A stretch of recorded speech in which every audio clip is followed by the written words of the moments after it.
beautiful people. We are live. We are live. We are live. Welcome, welcome back. I'm your girl, Eki's famous creative director of Your Queens. And happy Black History Month. We are here. We told y'all we were coming back for season 2 of Behind the Crown Talk series. Here's what I need for y'all to do right now. If you're tuning in, share this out. Share this out. We are live on Facebook on Your Queens Inc. And we are live on YouTube. As I say that, I'm thinking like, wow, we're really doing this. But share this out to your family and friends. Click the share button. I'm going to give you a few seconds. Yes. Season 2, Black History Month. I am Akiwa Asamota, Creative Director of Your Queens. For those of you who are tuning in, what is Your Queens? We've been around for 6 years. Last month, we celebrated our 6th anniversary. And what we do is we teach about African royalty through storytelling, song, and dance. You're like, Eki, what are you talking about? Yes, we dress up like real African kings and queens, like Makeda, Queen of Sheba, King Tut, Queen Amina, Nanaya Asantua. And you can actually book us. Yes. Book us for birthday parties, daycare centers, school presentations, speaking events. We do photo shoot. Guess what? We are here for you. I always say nothing wrong with Disney princesses because Disney actually started around during the Great Depression. And look how big Disney is now. And Your Queens, we're starting during this time. We don't really have to talk so much about what's going on in the world, but you could feel it. You could sense it. But right now, I do feel a positive shift in the universe because we've been putting out other organizations like us putting out all this positivity. And we thank y'all for all your donations because we are a nonprofit organization. We're able to provide for companies who aren't able to maybe afford a big budget. So we're providing for our family, our friends. Book us for your birthday parties, 1-year-old birthday parties, 50-year-old birthday parties. We are here for you to leave a magical experience. Real quick, we did a birthday party the other day. And just to see about 30 kids come up and say that I am royal, life-changing. So that is our goal, to leave you with a magical, life-changing experience. But guess what? I have 2 special guests for you. Yes, 2 special guests. One is and here's the thing, I've known these women, one of them for about 20 years. The other one, I want to say 10 plus. Maybe 10 plus years. So they're really like part of my circle. These girls are my heart. These queens are my heart. I love them. I speak to them weekly, sometimes daily. I'm so thankful to launch season 2 with one of my beautiful, dynamic, loving, and powerful queen. Give it up for Shannon Nia Alomar. Yeah. Hey, beautiful people. Welcome to season 2. We did it, Joe. We're here. We're doing it. I am so excited to be back with you all. It has been so great when we did our first season, and now we are in 2021. Like Miss Eki said, and I keep telling y'all, one day I'm going to say without the miss, but right now is not the day. Like she said, we are in 2021. There is so much joy, positivity, love, and peace, and all of those things that we have been able to push out, and we want to continue it in the new year. So without going long-winded like I do, if you've been here for season 1, you already know. But my name is Shannon Nia Alomar. We love to hear it, though. We love to hear it. Listen, give me a mic and I'm gonna just go. But my name is Shannon Nia Alomar, and I am a member of Your Queens. I embody Queen Nefertiti, and I also serve as our web mistress, and I am an advisor on our board of directors. Also, I am professionally a teacher. I teach kindergarten, 1st and 2nd grade science in a charter school in the Bronx, which is my hometown, my borough. I love the Bronx to the death of me. And I'm just excited to be here. I'm excited to jump into our topic today and to be on this panel with these 2 beautiful, lovely, amazing, inspiring, gorgeous queens this evening. And yeah, that's all I got. I'm real energetic today. I'm ready. Like I'm here for it. My energy's been on 10. I did a recording earlier. They were like, Eki, you're talking really loud. I'm like, I'm just excited. So I hope y'all feeling this energy. It really feels good. Sending it all to you guys. Hope y'all are smiling. We're just gonna have some fun tonight. Guess what, y'all? Next up, I want to introduce, this is my dear sister. We were talking earlier, and we've known each other literally 20 years. 20. We were like talking about a fashion show that we did many, many years ago where I realized how much I love color. You can see this bright color in my hair. I had locks and I had my hair. We did a fashion show together. My hair was burnt orange back when I was 20, 21 years old. Straight up. And I was like, oh my gosh, she brought that memory. So I would love to introduce to you my sorority sister. I'm a member of Delta Sigma Theta Sorority Incorporated. Her name is Kalia Moss. She is an educator, a mother, a beautiful queen, an actress, a model. Yes, you heard all of that. And the founder of Glow Girl Wellness. It is my honor and pleasure to introduce you to Queen Kalia Moss.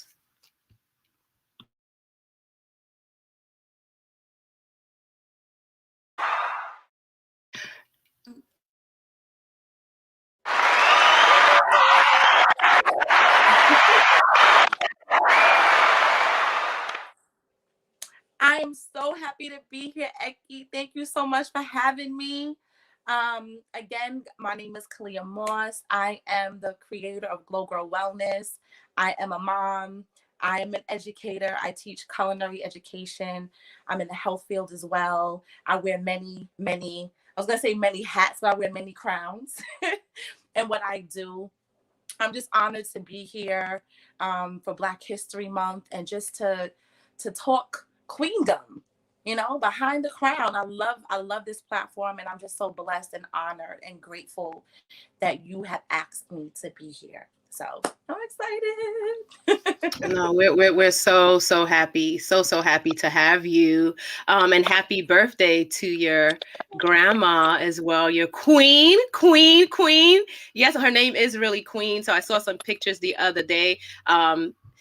And wow, she looks gorgeous. I pray and wish that I'm able to live those many, many years. And we wish her many, many more years. And shout out to anybody who has birthdays right now. I felt like just sharing out. Shout out to Aquarius. Is this Aquarius season? It's Aquarius season. Yeah. Shout out to Aquarius season. And let's get it going, queens. Y'all are ready for this conversation. Hi, sis. Oh, my sister. Yes. Carrie is on here. Yes, it was moving. Just 2 words. Right out of I Am Royal. That moment, Carrie, out of the baby's mouth meant. So this young lady, we celebrated her daughter's 7th birthday last week, and I'm still on high. I haven't even shared it on social media yet because I'm still, every time I look at the video, I'm like, it's so magical. Like, this is really happening. We're really dressing up and inspiring the youth and adults. Thank you, Carrie. I love you, my sister, for having us. My line sister, Dornice. Hi, babe. You've been on my mind. I love you. You feel the energy? I know my energy is on 10. I've been like, it's Wednesday, like, next, go. Thank you for being here. And look, I'm here with 2 powerful, positive energy as well. So I know y'all feeling it like bang. It's so good. Thank y'all for tuning in. Again, if you are joining us, we are Your Queens, a 501c3 nonprofit organization, and we teach about African royalty through storytelling, song, and dance. We are here. We did a season 1. We tried out 10 episodes and was like, let me see how this go. Logic shout out to the creator of iRant Network, who we have streaming us live right now. My brother, who I've also known for about 20 years. Like, y'all are really, I love my circle, my village. It's so like, after this, I'm probably going to cry and just like get on my knees and give God the glory, because this stuff here is magical. You can't make this up. So shout out to him for having us on here. We started off with 1 episode, and I think one of my queens, my assistant Mickey, she's on here. She's on here in the comments, sending you much, much love and light. She'll be on here soon. And after we did episode 4, she was like, Miss Eki, it wasn't even like, are we going to? She was like, we need to continue. And I was like, okay. We did 10 successful episodes, and we were able to also stream live. If any of you guys got to see our Kwanzaa celebration, it's still up on our YouTube page. You can sit back and just enjoy the whole show. It was beautiful. Shout out to Linden Studio for having us, is where we had it at. And we took a little break because, yeah, you know how it goes with season, and we're back on Black History Month for season 2. Glad to be here. Hi, Queen. Tolu, I can't wait to meet you in person, because I know we communicate a lot on social media. That is Rashina's Taylor. And when I see you in person, just know I'm gonna hug you. Okay. I hope you feel the same way. I'm just gonna hug you when I see you in person. So thank you for being here. Looking forward to connecting with you. Season 2. Today we are talking Black History Month. I feel like it's just such a special time, right? And of course, Black History Month is 20. Let me put that fist up. 4/7 all day, every day. Y'all see the sweaters? Let's get into it. YourQueens.com. Look at the Black History. I am Black History. There's so many Black designers out there that's been and continue to be out there. Support your Black designers. Support your Black who else? Like toiletry companies, your Black favorites companies, your shoe brands. We are out there. And if you need information, I have a plethora. And even my queens, Kalia Moss and Shannon, we know a lot of people. We're well connected. What you need, we will get it for you. Let's circulate that money and put it back in our community as we continue to build wealth. Hello, ladies. 3 powerful queens. Shout out to my mentor. Yes. TL Cross, that's my brother. I love and appreciate you. Shout out to Cross Academy. We appreciate you. You definitely give me a hug. Thank you. That's just how I feel. So I want to can we get into the first question? Y'all ready? Y'all ready for the first question? Let's get it in. So first question, listen, y'all, feel free to, like you've been commenting in the comments as well. Definitely talk with it because I believe in positive vibration and all this going on. So definitely comment, vibe with us, share with us, all that good stuff. So I'm going to start with my first question, and this goes out to both queens. Shannon, if you would like to start, definitely. So again, the topic is celebrating Black history and leaving a legacy for our audience, right? Again, if you're just joining in, YourQueens.com, share this out with your family and friends. Season 2, Behind the Crown talk series. So first question is, what does Black History Month mean to you? All right. So we are here, and just like was mentioned, Black history is honestly 365, 24/7, all day, every day. But I've seen these memes going around, and they said, Black History Month, I'm just extra blackety black. Like, I'm just coming in harder, stronger with it. But for me, Black history is just every day for all of us when we're walking around, living, breathing, breaking barriers. In school, we've been, I teach science, as I mentioned, so we've been kind of highlighting Black scientists and Black people in the STEM field for our scholars. And I want to highlight the people from before, our ancestors from before, but I also really feel like it's important for us to show them people now. Sometimes when we constantly show people from the past, which is important, it's very, very important, but I also think it's important for us to show them what's happening now. Black history is still happening today, even though it's today and it's present. This is still going to become Black history. Us being on this show right now, this is going to be a part of Black history as soon as we get off air, So I think it's important when we're celebrating Black history to celebrate where we've come from and where we are and where we're going and what we want to accomplish, because that is all going to become a part of the story as well. So for me, it's ever living. It's ever changing. It's something happening all the time. And it just inspires me each and every day when I get up. I'm just like, wow, like anytime I do something, no matter how big or how small, I'm doing it as a Black woman. And that later on in life might become something historical for someone. Something that I think is so small later down the road may be, wow, well, Eki's Famous was able to do it, so now I can do it. Kalia Moss was able to do it, so now I can do it. So that's what Black history is for me. It's just, it's every moment of every day. Wow. Yes. Your babe says that's so good. Teach the kiddos. We appreciate you, King Tyler. We're gonna have you up here soon. You already my heart, my baby, my big brother. I'm not calling you baby brother. I love you. What up? Listen, my brother got skills. Check him out, Osamete G. Asamoto. He is an artist. The other day, we drove in the car to go do a photo shoot. Check out his page. Also, check out Eki's Famous on Instagram. We did a photo shoot with my sister and my brother. It was amazing. I'm so thankful that he put that together, and thankful. Shout out to Click Photography, and we needed that, and it's just so amazing. But we sat in the car and listened to his album, his EP coming out soon. Not because he's my brother, y'all. Real talk. He got skills. Like, I'm gonna let you guys hear a song on our next meeting. Like, I was blown away. His versatility and all that. Okay, let me focus. Shout out, brother. I love you. I love you. I could go on and on. But I love something that you said, Shannon, is Black history. Yes, Black history is happening now, right? It's happening. And something like when I was teaching, we're all educators, by the way. Kalia teaches health and wellness, teaches children about eating healthy. And like we said, Shannon is also an educator as well. She teaches the babies.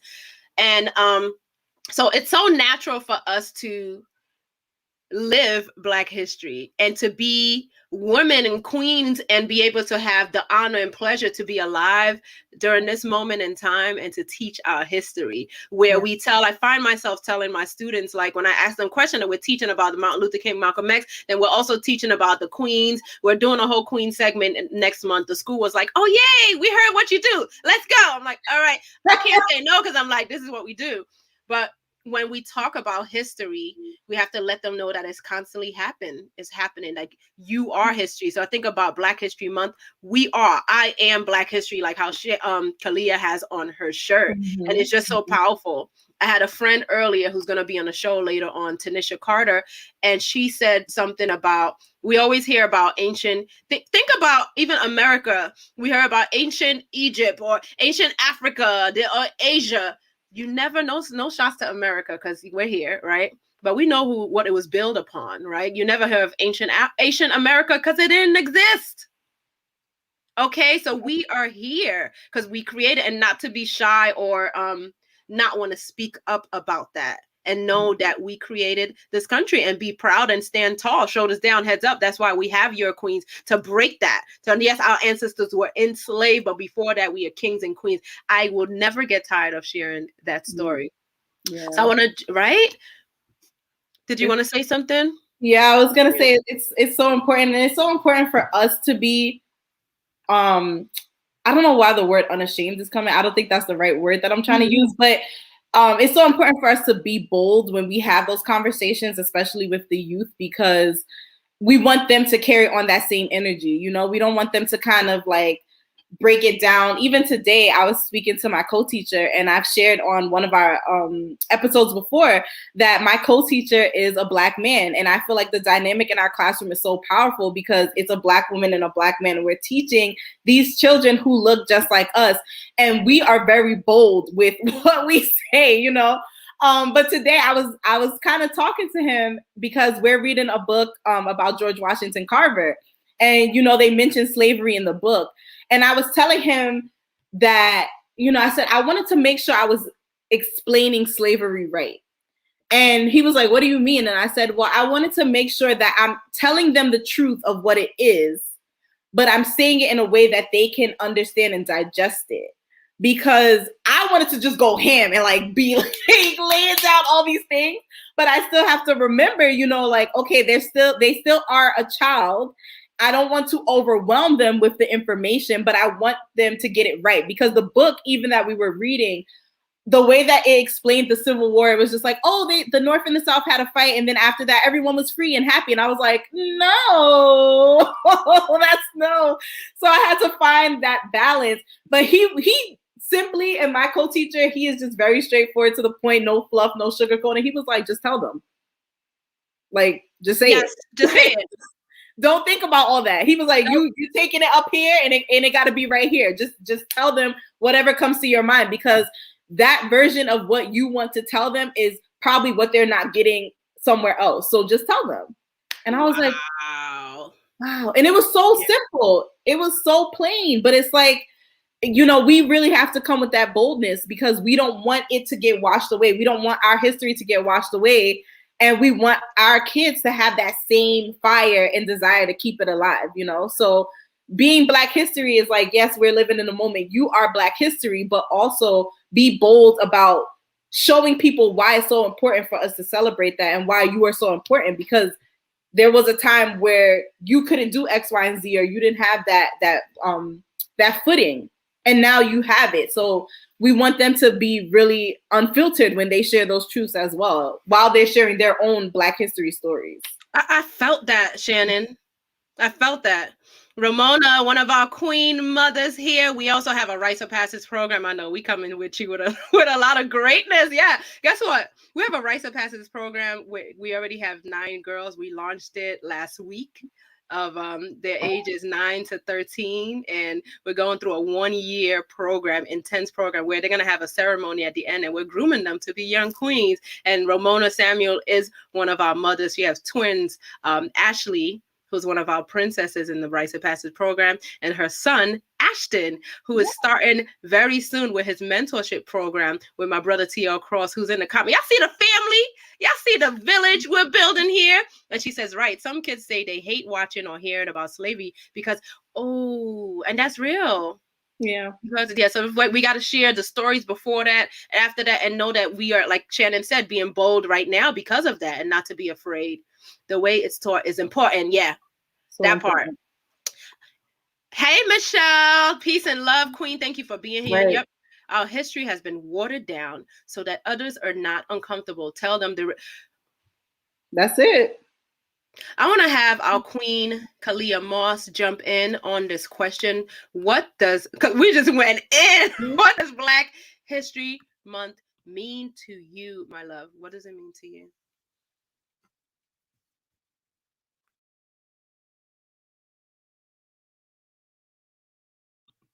I think she got frozen a little bit, but we already know she's going to come back in. You can unmute yourself. So we're talking Black History Month. What does Black History Month mean to you? And even Black history in general. And we're able to just tap around. There you go. You right there, boo. You see me? Okay. We see and hear you well. Okay. I don't know what happened. It's all good. Okay. I didn't know. Okay, is it my turn? It's all good. Yes, it's your turn, my love. Hey, Mickey, what does Black History Month mean to you? Okay, Shannon, yo, like everything you said just was like, was just hitting me. Like, as my shirt says, I am Black history, right? I am Black history.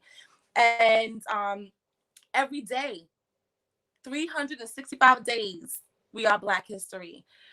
As a mother's perspective, when I think about my education, I went to private school and no one looked like me. I don't remember learning anything about Black history outside of what I learned at home. So for me, like when you created your queens, and around the time of me being a mom, it was like, I need y'all to be in my school. These kids need to see this. They have to know who they are and not just about slavery. Can you hear me? Y'all hear me? Oh, yeah. Okay. Because I can't hear you. Okay. Y'all are muted. So like, it was so important that I invited your queens to come in and teach our kids, because it is so important to know that there's so much more to our history outside of slavery, right? Because that's mainly what we learn in school. We learn about being slaves. We don't learn about the kings and the queens. Even when you think about Cleopatra, who do we see as her representation? It's not of a Black woman. And so I was so excited and proud of you, Eki, when you created your queens. And I had to have you at my son's school. And I will never forget when you guys came and the kids, I'm talking about this is elementary school, and they were bowing. And they came days afterwards wearing their crowns after you crowned them. It was beautiful. So Black history means power. It means authenticity. It's just so powerful. Even though we get the shortest month out the year to celebrate it, which is, like that, why we only get 28 days. But, as a mom, and teaching in schools and seeing and just being very active in my son's school, I also too sometimes have to fight as a parent leader. You know, what are we going to do to celebrate Black history? How are you going to represent us? And I'm like, you know what? I'm not going to wait for y'all to represent us. I'm going to do something. And that's why it was very imperative to bring your queens in. And when you guys came last year, oh my goodness, the kids were so excited because they were kids that had never seen you guys. And they would run up to me and they'd be like, Miss Moss, thank you so much. The queens, they were like, the queens, where the queens? Are they gonna come back? So Black History Month just is just everything to me. And as a mom for my baby, I'll never forget just a few not Black History Month, Martin Luther King Jr.'s birthday, right? We watched Selma together. I had never watched it. And me and my son, we sat and watched it. We were both in tears. And I said to him, I was like, I need you to understand the importance of this. I need you to understand the importance of our history.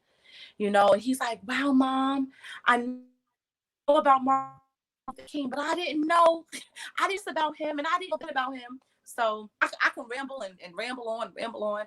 But for me as a mom, we're here for it.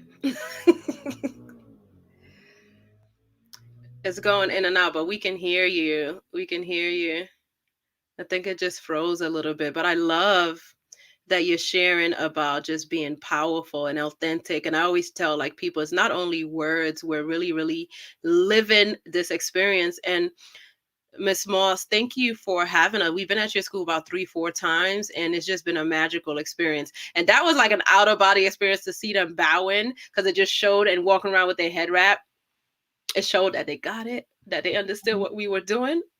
So it's really, I'm so thankful. And it's bigger doing something like your queens. It's bigger than us. We would get texts from parents who like, my daughter's sleeping with her head wrap on. And that is the purpose. That is the reason why we do your queen. This view is a little different. Like face. In your face. Only your face. But yeah, I absolutely agree. Like it, you know, even before we jumped on tonight, I thought about, I have these random moments sometimes where I'm just reflective on what we do, like what we actually do, because it doesn't even feel like we're doing something.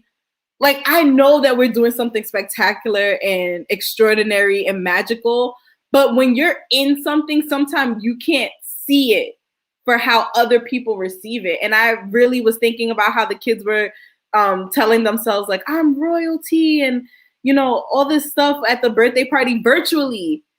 I was just like, wow, like for them to feel this power virtually when normally we do events in person. And even when we went to Kalia's school the first time, I remember that so vividly. Like, we're in the office, the door is closed, they know that we're in there.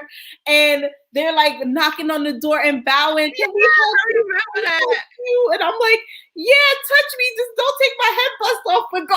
Like, you know, like it's just that making it real, like making it real, something that they never noticed, something that they may not know or connect with, and then bringing it to them and making it something that they can grasp, something that's relatable to them, and something that's not a fantasy. And I think that's what's so powerful about what we do, because we can always say, this is not just a story we made up. You know, this is something that part. Yeah. Wow, you talked about the door. Yeah, we had it closed. Oh man, I have that video. Like, I remember I was on Instagram, you know, back before Instagram was a little fancy now. I was showing them, and one of the kids, I caught him bowing to us, and like he did it again, and I literally started crying. I was like, what's happening right now? But like you said, it shows us that they get it, they understand it. And even when we walk into the room in that first moment, like, I don't even feel like Shannon anymore. I just feel like something else happens, and I'm just like, no, I can see it. Oh, this is crazy. You already know. Shannon could tell who's the biggest fan of your queen. I'll be there backstage and in the side, like, wow, these queens. Meanwhile, creative director, but that's how you know it's bigger. It's bigger than me. I And just always having look for you. I always look for you in the crowd because nowadays she tries to like not perform. don't blow me up. Try to sit down and but the plus side to that is that I get to look out and see her in the crowd and like see her like, and I'm like, wow, I'm doing so good right now. I'm So really that's cracking up my stomach. what we Oh my do. God. No, Kalia, we love coming to Zaire's school. Oh, love it, We love are it, proud love of you, mommy, for what you're doing. Zaire is an awesome young king. Many, many blessings. I don't know if you wanted to share some more. I know we got frozen. Go right ahead. You can unmute yourself. I just wanted to say, your Queens is Black history. That is Black history, and I just wanted to thank you so much for, that vision that you had that day. I know you didn't go there for that. I know you went. You know the vibes. You know the story. Real talk. I know the story, but because of that, you are Black history. This moment is Black history. And so I just thank you. I thank you for your vision and staying consistent. And just all of the queens that you have, for Shannon, just all of the queens that you have incorporated into your queens. I thank all of you. All of you are Black history. You guys, you are doing so much for our children, and it is absolutely amazing, and it is beautiful. And I'm just overwhelmed with gratitude for the work that you guys are doing for our children. Like I said, I went to private school, so I didn't have these experiences. And because my son goes to a predominantly Black public school, there was a disconnect for me. And so for me, I was like, I didn't have these types of things because they weren't celebrating us. But my son's school is Black. And they still weren't celebrating us. And it's like, oh, how can I make a difference? Even if it's just for the month of February, even if all I can bring is this, then I'm going to do it. And I know when he graduates this year and he leaves, they will always remember that Miss K, Miss Moss, however they called me, brought the queen. Beyonce. I know I didn't want to say that because I'm like, but because of the acting and the modeling and all that stuff, they call me Miss Beyonce. But I've heard them say it too. Very proud. Like it's really her name. Like really. Yeah, they do call me that. But the fact that I was able to bring the queens to PS 197, the Ocean School, I'm that if that's my legacy there, then I am grateful for that. I did my job. I did what I was supposed to do. Because they learned so much. Like I said, they came days wearing their crowns.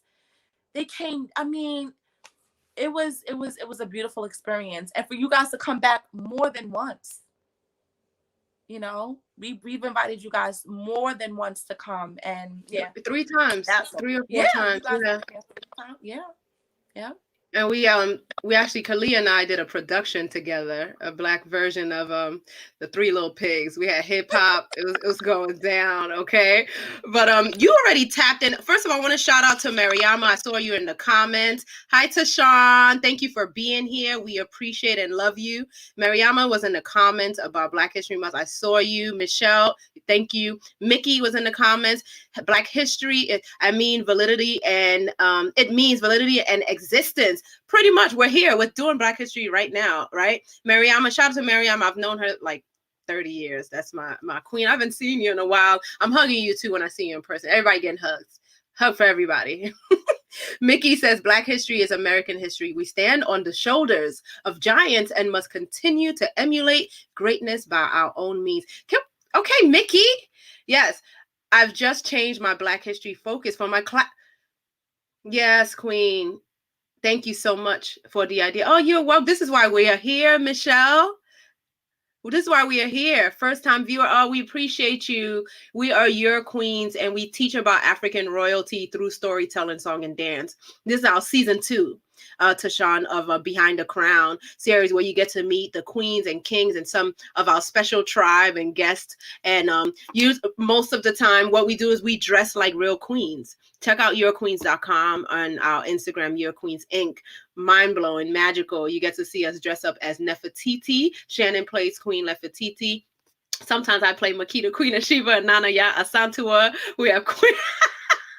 She's laughing because I'm like, I'll fall back now. I just want to watch the show. Sometimes.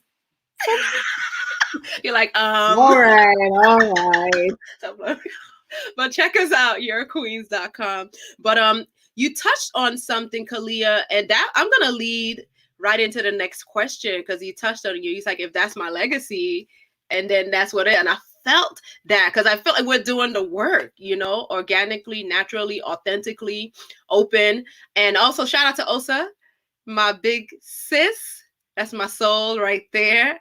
And my manager as well, a mother, a wife. She's just magical. Okay, I love you, sis. She's in the comments as well. Thank you for being here.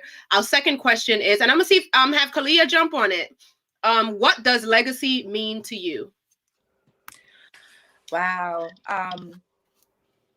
My grandmother turned 87 yesterday, and me and Eki were talking about her name is Queen. That is the name she was born and given, Queen. And we did a Zoom birthday party for her. And they were just talking about all the great things that she did. And I think about, what do you do between the day you're born until the day you leave? Like, what that dash, right? What does that dash say about you? And so legacy is, what do you do in that dash? What are you doing for someone else? How are you serving other people? We can leave a legacy. We can have our life insurance policies, and we can leave money, to other people. We can leave property, we can leave homes, but what have you done to touch another life? What have you done to pour into another soul, into another being?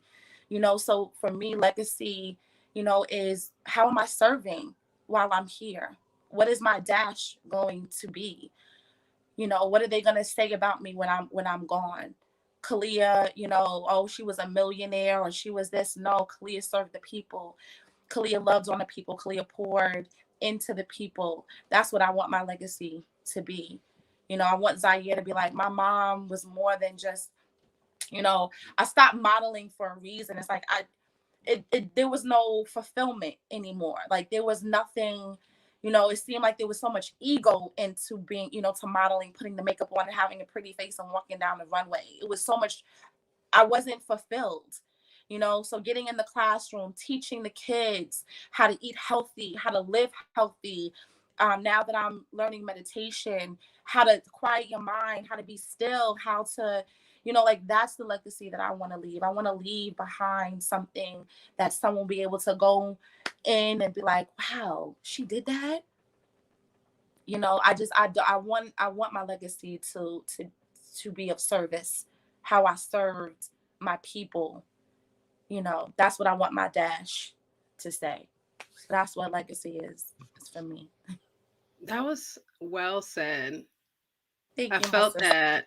Wow, that was well said. The dash. Thank you. That's all I got. Thank you for sharing. I felt that. Queen Shan. Okay, before we jump into I have Shannon answer the question about legacy. What does legacy mean to you? Definitely answer in the comments as well. What legacy means to you. We believe in putting it out there because we're leaving a legacy like our ancestors did. We are here because of our kings and queens. Like, how amazing and how powerful is that? One of our queens is backstage, our queen Angie, a new mom. We're so excited to have her. Hanjane, I like to say her name like that. Merrick, she's on here. Hey, yes, I'm liking the black and white vibes though. I'm really liking it. And she's also a member of your queens. I really had to stop myself from screaming. Like, and I pull back. Yeah. I have to know that we're in front of polite community. I have to calm down. Hi, everybody. So Sorry, I was having It's technical okay. difficulties. Listen, we're vibing. It's dope, right? They like the black and white. That's a whole TV Oh, they show do? going on Thank here. you. Servant leader. Oh, Oh, that's thank your you. I'm legacy, trying. Tashawn. Servant leader. I love that. So take it away. I want to read some of the comments real quick. Tanisha said, Tashana, forgive me if I'm saying your name incorrectly, servant leader. You got to know what you're leaving a legacy for. Legacy to me means putting forth happiness, knowledge, and wisdom to those I impact, so that they can grow and glow. Hello, when I'm no longer here. That's so powerful, Migas. Who's Migasy? I mix up Mickey and Legacy is growth. I'm excited, y'all.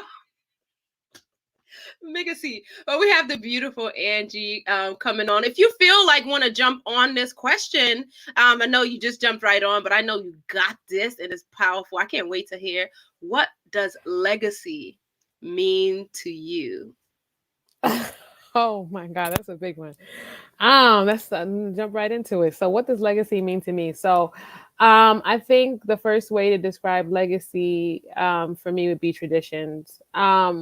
One thing that I've held so dearly to my heart is my family's traditions, whether it be cooking, whether it be anecdotes, whether it be spoken words, or whether it be just plain old just things that my grandparents, great grandparents, great great grandparents did that just got our family through really tough times. So I just feel like those traditions are what make legacy. And I think the second thing that I would say in terms of what legacy means to me is about being a generational leader.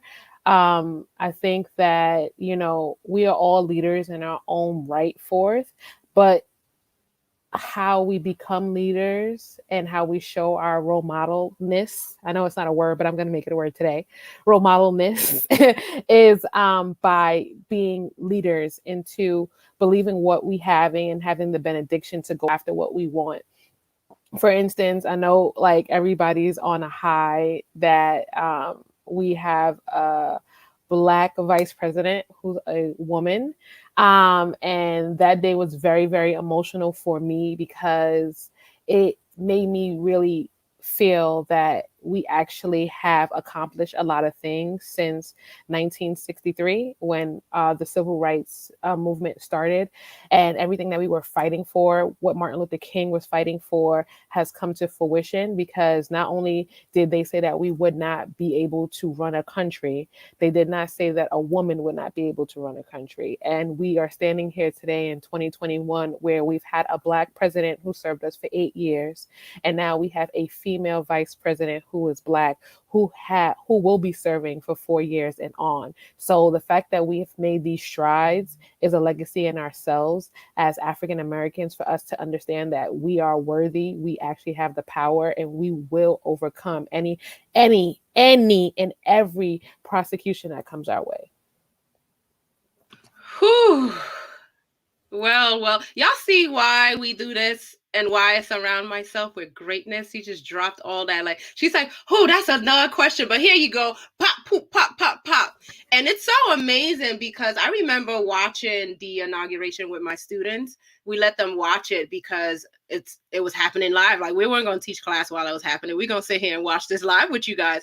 And they were so engaged for 30 minutes. And then they were like, all right, I'm hungry. But we kept them watching it because even though they might have felt bored after, because the attention span, y'all know how kids are, after 30 minutes of watching it, and they got tired after, it left something for them, right? It was life-changing for them. And I remember when I was a young kid and my parents took us to see Mandela when he got released during apartheid. I remember not really sure what's going on, but it left a legacy, and this is why we're here right now. Like, so it's so good to leave that. But something you said, Angie, that I loved was about leaving a legacy, and why I love to hear Shannon, Kalia, and all my queens, Angie, your perspective on what legacy means to you. You said traditions, even cooking. Like, let me tell you about my mama chicken. People know about my mama chicken is the best. Like, I need to make my mama chicken that way. It's the tradition, the cooking, the spoken word. That is what a legacy is. You're such a phenomenal woman, Angie. So thank you for sharing. And it's good to see you. It's good I'm to gonna. see you. You look beautiful. You look. I'm looking over here. And I'm like, you just glowing. Like I'm looking at it. And I'm just like, oh, who are these Oh. new queens? I mean, I've been out the loop for only 3 months, but these are brand new people, baby. I'm like, what's going on? I said, I got to get up to y'all standards. I think, maybe I need to go get it right, get it tight somehow because y'all over Angie, here, we Shannon live, over we're there live. glowing. Shannon's going over there. You over here serving and giving me all types of vibes right now. I'm just like, and then here comes Kalia with that good old bright old smile, and I'm just like, yeah. I love you. I appreciate you. We are reflecting. You're glowing as well. Oh my God, I got a tear. No, but Kalia earlier was like, so how is this gonna go? I'm like, we're gonna talk. You'll see. We're just gonna be ourselves. Oh, we lost Angie. I know she'll come right back. But thank you for sharing. Shannon, Queen Shannon, what does legacy mean to you? Oh Lord. Also, side note about me saying "ooh Lord" all the time. One of my students now says it all the time too. Anytime I call her, she's like, "Oh Lord, ooh Lord." I'm like, "Oh Lord."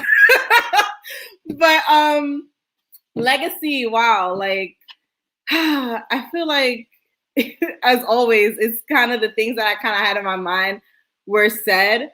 But I don't. The word that's coming to me about it is just that connection. Your legacy is something that people will be able to reach back to. And it touches on the point that Kalia made and also Angie made, something that people will be able to reach back to and connect with you even after you're gone.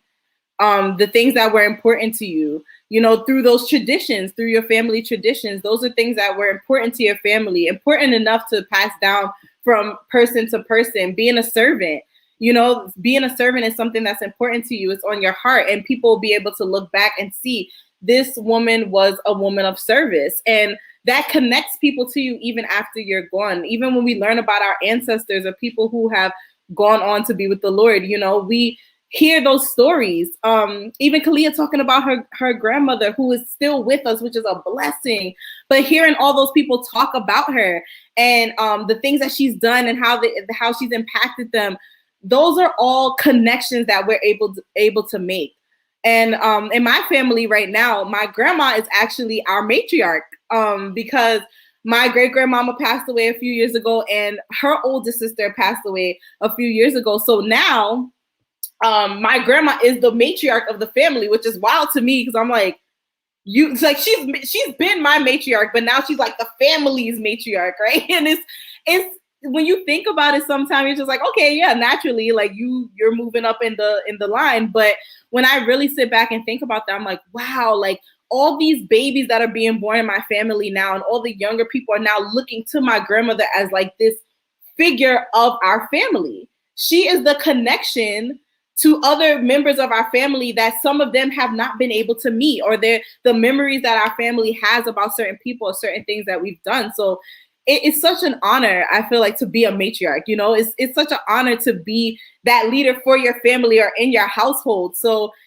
for me, really, legacy is that connection. It's the things that you leave behind that are going to allow future members of your family, your lineage, or people who come in contact with them to know you, even without you being there. And like Kalia said, and I love that, like when she talked about how she would want her son to talk about her, that's it right there. That's the legacy. And you have to not only tell people that this is who you are, but show people, because a lot of times it's not always what you're saying, it's what you've done. Those actions are, like people say, it's not about what you said to someone, it's how you made them feel. And that's how they'll be able to connect to them. So yeah, connection is definitely a huge part of legacy. Thank you so much. That's the glue, connection. Yeah. And as you say that, I just see like this year after year, this train just going on like a piece. But it's so crazy. Like my mind is just racing. You even think about a puzzle when you put it together, or train tracks. It's just everything is connected. The galaxy, all that stuff. It's all connected. Wow. It's just funny you were saying that, Shannon, because my grandmother is a matriarch of my family. And last night, we had the only moment with my son, and his dad and myself and my grandmother, where last night they literally sat there and my son was talking, not in baby talk, because he's 3 months, was talking to his grandmother, and they had a full-blown conversation, and she was answering him back, and she was thinking, and he was so excited to talk to her. She was like, oh my God, I can't believe, and she was just like, and then she was like, yeah, and what else she gonna do? And he, and I'm talking about, I have a whole 2-minute video of them going back and forth, and then when she got excited, he got excited, and then when he got excited, she got excited, and it kept going. I was just like, I guess like this is the connection that you're talking about in terms of the fact that like he feels it, he knows that she's like the person of the persons of our family, and the fact that he feels that connection with her at this early age is just so breathtaking for me. Yeah, it's that connection. And, you know, honestly, those moments, even those small moments that you have as a baby, you know, those moments that we think we forget, that moment is going to live in him. No matter what he's going through, no matter what's going on, he's going to live in that moment. Like that excitement that he feels about her now is that excitement he's going to carry for the rest of his life, you know? And like you said, even as a baby, he recognizes like, oh, you the one of the family. Like I gotta talk to you first because I gotta get you hold the throne. You hold the throne, and from there.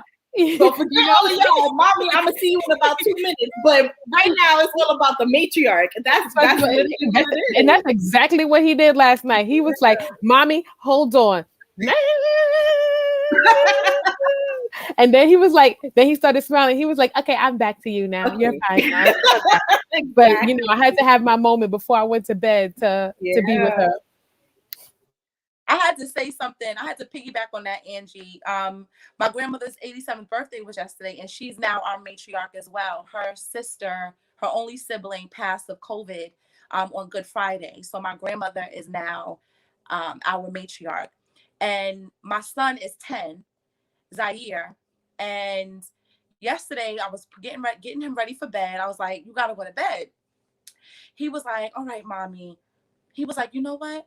I don't know what I would do without grandma. He calls my grandma. It's his great grandmother, but he's like, grandma. He's like, I don't know what I would do without her. He was like, she's my spine. She's my backbone. I said, I was like, I was almost hit the floor. I was like, wait, what did you just say? And I went to my grandmother. I said, Grandma, you will not believe what Zaire just said. He said, you are his spine. You are his backbone. And, you know, I remember growing up as a child, and it was the same scenario that I have here. I'm a single mom. I moved back here to live with my family, to get back on my feet. And when I was growing up, it was my great-grandmother, my grandmother, my mother, and me. And now it's the same way. It's my grandmother, my son, my mother, and me, and my dad, my stepdad. And so to see the 4 generations of us, you know, that's legacy. But he hit me to my core when he said, she's my backbone, she's my spine, because that's exactly what she is and has been for me. You know, so that again is an example of legacy. And as you were talking about your baby, you know, talking his little baby talk and having his little conversation with grandma, it reminded me of what my son said, and it brought me to tears because it came out of nowhere.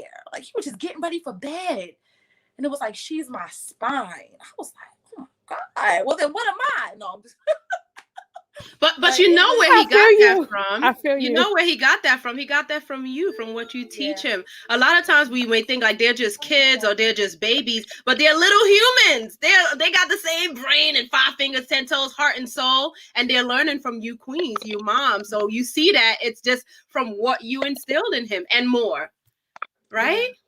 Yeah. Thank you. You're welcome. Huh. I'm loving this conversation. We're already almost an hour in. I know, Shan Queen, if you can stay, you're more than welcome. I know if you need to go, absolutely. We thank you. We do have another queen backstage getting ready to join. Oh, she's right here. This is Aisha. She plays Makita, Queen of Sheba. I'm going to let her talk. She's a beautiful model and educator, a creative and artist. And we are so happy to have you. So you can jump on and just say hello to the beautiful people. Oh, okay. Yes. I love it. We have Queen Rashina on here, one of our vice president and advisors on our board. So good to have you, Queen Rashina. So I'm gonna just have Aisha and Queen Rashina just introduce themselves real quick, and then I'll come back and talk about the next question. Thank you so much, Shannon. We love you. We'll see you soon. Hi, all. My name is Aisha. I'm from Brooklyn, New York originally. I play Queen Makita as part of Your Queens, and I also serve as the Marketing Partnerships Director for the organization. And I feel like that is all to know about me for now. Rashina, which is this way on my screen. Hi, good evening, everyone. My name is Rashina. I play Queen Amina for Your Queens Incorporated. I also serve on the board in many ways, and I'm happy to be here with you all tonight. Thank you. So good to have you. My apologies. I didn't get to. Angie came on. I got really excited. We jumped right into her question. I'm gonna have you introduce yourself, Queen. Go right ahead. Hi, beautiful people. My name is Angie, aka Anjanae, and I serve as the social media manager for Your Queens. I play Queen Cleopatra, and I call myself now a mamapreneur because I'm a mama and now an entrepreneur at the same time. So that's a little bit about me.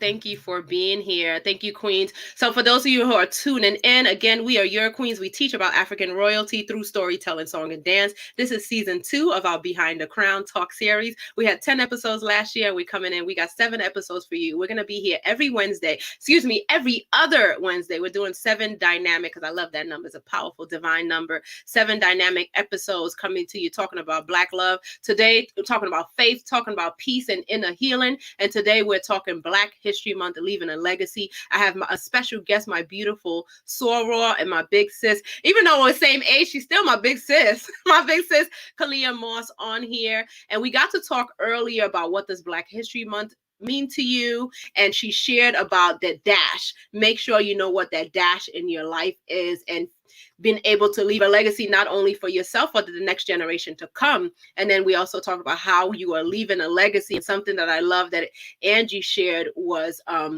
traditions. She shared a lot of greatness. Something that stuck to mind was like traditions, even like how you cook and passing that on to the next generation. But I want to jump on a similar question, and this is for Angie, Rashina, and Aisha. I want you guys to talk about the legacy of the queens you portray briefly, and then go right into how you are leaving a legacy. But before we do that, I'm going to have Kalia Moss talk about how you are leaving a legacy, and then you queens can talk about your queen and how you're personally leaving a legacy. So go ahead, Kalia. All right. So my legacy is through my wellness company, Glow Girl Wellness. I'm a certified holistic health coach. And when I first got into healthy eating, it was just helping people to lose weight. But I still wasn't fulfilled, because there's so much more to being healthy than eating a salad, right? It's the whole being, it's the whole person, and dealing with someone holistically. And I took a step back, and I was like, God, I need you to speak to me. I love working with people. I really want to make an impact in people's lives, but this is not it. And so I got baptized. I gave my life back to God back in 2019. I was baptized. And after a month of going to my church, shout out to my church, FCBC in Harlem. And I'll never forget, Eki, I was with your line sister, my spesh, Tahira. And I was getting ready yes, I was getting ready to bear witness to another friend getting baptized. And Tahira, she was like, "You glowing." I was like, "I am?" I was like, "Well, I know I'm not with child. So, I mean, but thank you." And I had on all white. I was going to baptism. So I had all white. And I was like, that's it. Glow. I was like, Glow Girl Wellness. I don't want to just help people eat healthy. I want to help women glow from the inside out. I want to inspire them. I want to empower them. I want to, teach them how to not just eat healthy, but to live in fulfillment. And so that is my legacy. Glow Girl Wellness is to educate and inspire and empower women to live their best authentic self. And I launched with Eki. I love you, my sister, for being there for my launch on Monday. And it might not be something, my son might not want to pick up Glow Girl Wellness and and do it on his own. Hopefully God will bless me with a daughter. But that is the legacy that I am working on leaving behind, is, educating and inspiring and empowering women to love the skin that they're in, and to live a life of fulfillment. Yeah, that's it. I love that. Glow Girl Wellness. Definitely check her out on Instagram. It's at Glow Girl Wellness, I believe, right? I got it. Go. Yeah, we have. Thank you again. Glow with a GLO, not a GLO. Mm-hmm. Yeah. If anybody's on, write it in the comments. Glow Girl Wellness. GLO Girl Wellness. Mm-hmm. Yeah. Thank you for having me for your first launch episode. We had a good time. We did some meditation and affirmation. It was a whole vibe. It was a vibe. It was a vibe because I watched it. I watched the replay and it was a vibe. I was like, oh, this is the vibe. I said, this is the vibe. I mean, I caught it at the wee hour of bottle feeding. I'm bottle feeding and watching, but I definitely caught it and I was like, this was a lot. This was what I needed. This affirmation, and Eki's affirmations be getting me pumped. I was like, yes. I was like, I could get up. I was like, but it's 3:30. I need to go back to bed. Oh, bless you, Queen. I appreciate you. Thank you for tuning in. Thank you so much. No problem. I'll just shout out Deborah Jones. Hello, my queens. Hello, Miss Deborah. Thank you for being here. We appreciate you tuning in. We are Your Queens. We teach about African royalty through storytelling, song, and dance. Check out yourqueens.com. This is our season 2 of Behind the Crown Talk series. Tolu Teru. Hi, Queen Amina. Why I had to sing it like that. Virginia Slim. Thank you for being here again. We appreciate you, Virginia Slim, for coming back. Peace to the beautiful sisters on the panel. Thank you so much for tuning in again. We appreciate you. So I'm going to have our queen, Aisha, jump in and we'll share, let the audience know about your queen, how she left a legacy, and how are you leaving a legacy?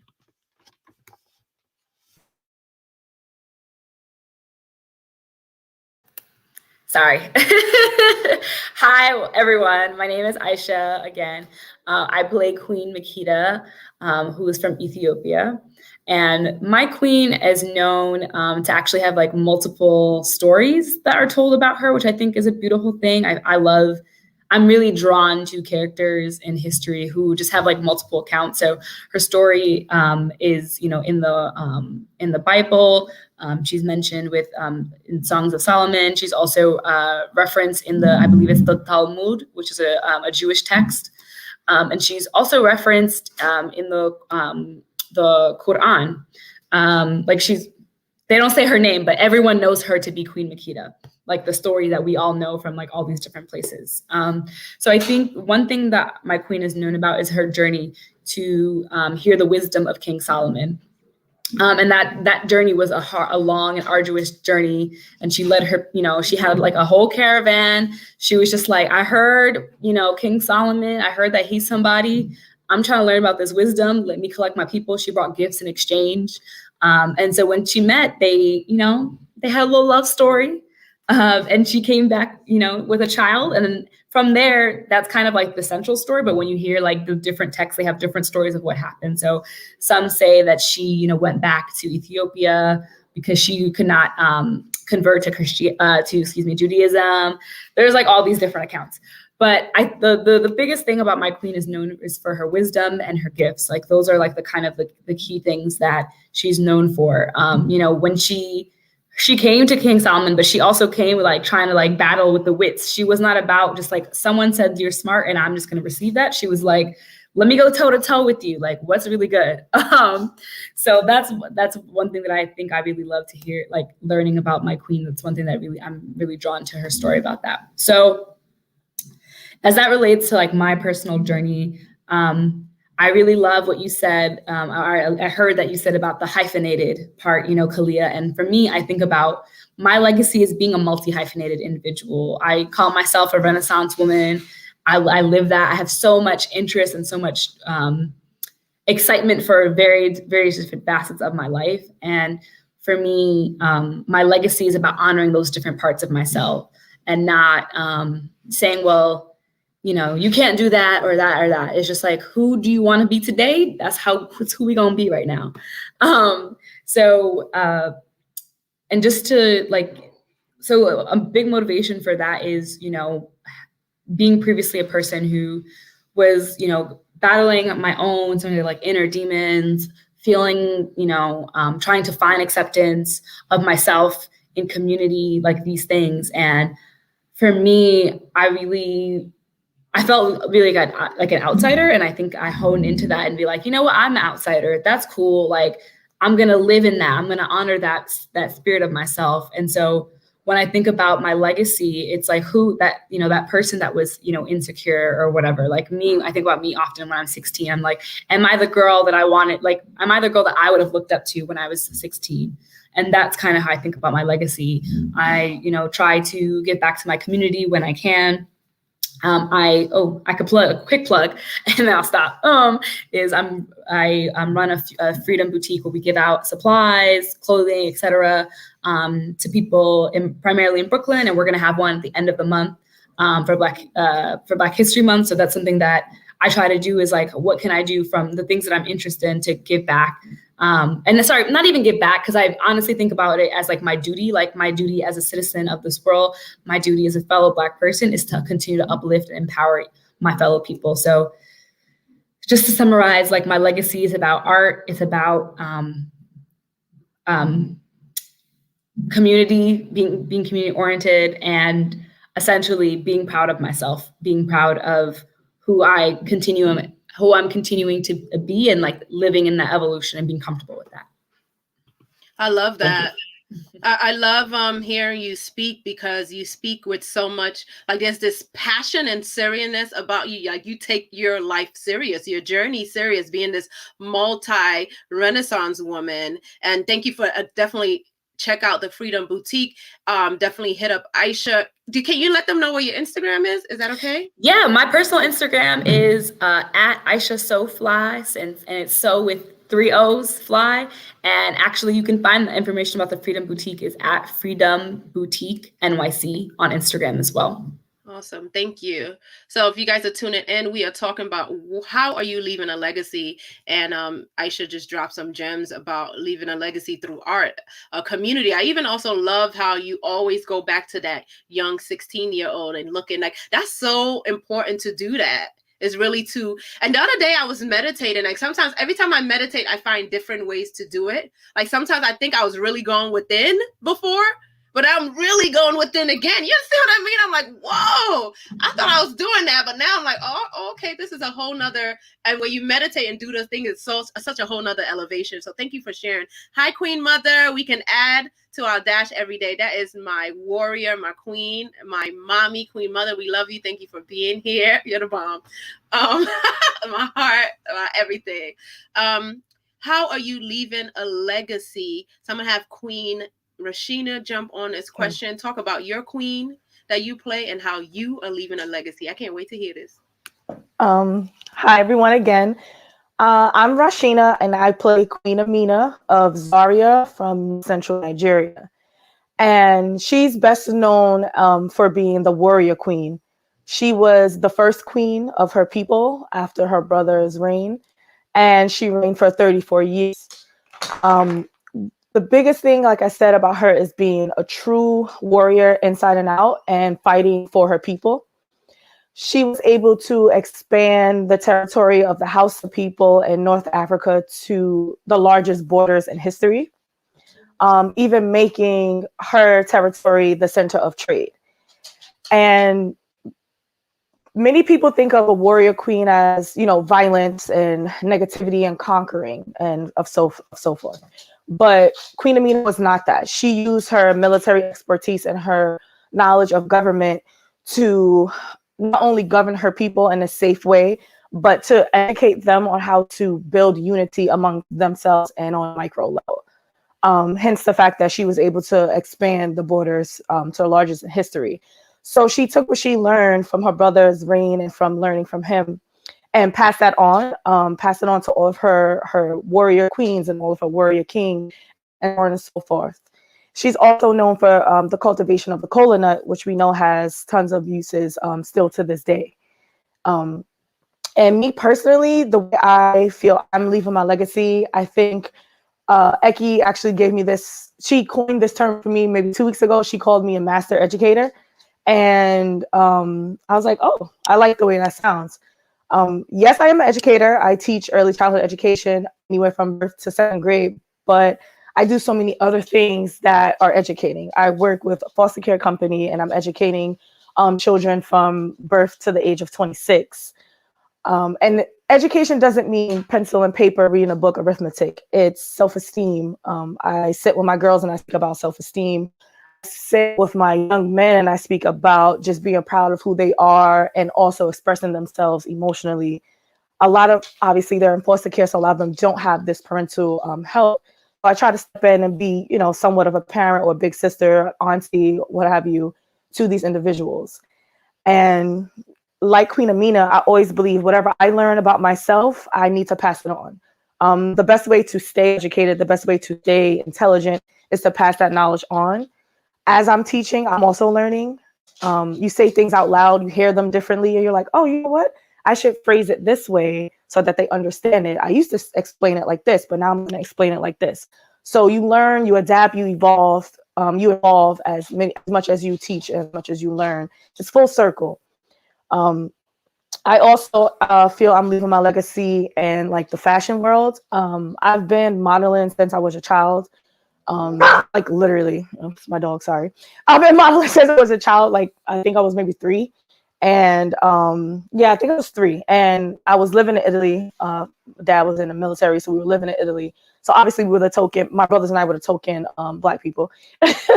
And it was fun as a child, but as I look back and I start to realize that we were kind of like their avenue to try things. We're kind of like guinea pigs. So if they thought of something different, it'll be like, okay, put it on the Black kids and let's see how the world takes it.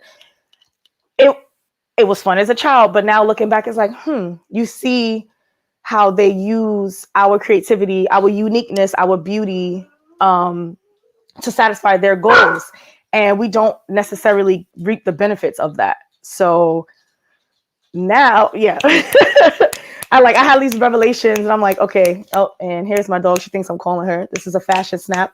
But so now as an adult, I've been modeling, continue to model into my adulthood. I realized I can flip that. So I'm not going to be your guinea pig. You're going to come to me with an option or something new. I have the right to say no. And I also have the right to have ownership over that. And it's been, I can say it has been hard to stay on that path because they can easily just say, okay, we won't use you. We'll just find someone else. But I'm okay with that. Like, I'm okay with, sticking to my principles, and I'm okay with saying, all right, it's your loss, not mine. And especially now within the social media world, those same people who used to be like, all right, fine, you doing too much. I don't care, are still DMing me, asking me, oh, do you want to? No, can't. Sorry, can't help you because you had your chance. And, so just putting that out there to young women and young girls, even young males that want to get into the fashion world, just know you aren't anyone's experiment. And it's okay to say no. It's okay to speak your mind, and it's okay to have ownership over yourself, your body, and whatever they're trying to do to you. I used to be the main model. The first thing I would come in and I would say, look, I'm dark skinned. Y'all gonna try to put purple eyeshadow on me. I don't want it. That's all they knew back in the days. If you were Black and you were dark skinned, they put a purple eyeshadow on you. They're gonna fry your hair and put it into a ponytail. No, I'm gonna just, let me get some water, some gel. And do you have a Black makeup artist? No, then give me some Vaseline and some lip liner, because you're not doing this to me. You're not. So it's okay. It's okay to say no. It's okay. You're gonna have bumps in the road. You're gonna have little obstacles, but just know that the biggest story, and the bigger picture is so much greater than what we are going through personally as an individual. So I feel like that's one of my biggest legacy as far as being a master educator and a woman in fashion. Wow, I have to clap on that one. Yes.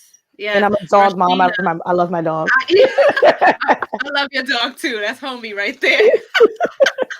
She's always there for every show that we have, just repping and enjoying. Sure We've been is. going virtual.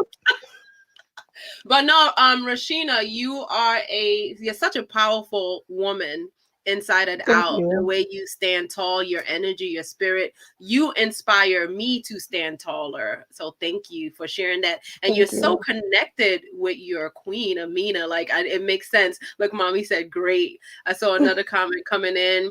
I think it was Zai News chiming in on the queens. Thank you for being here.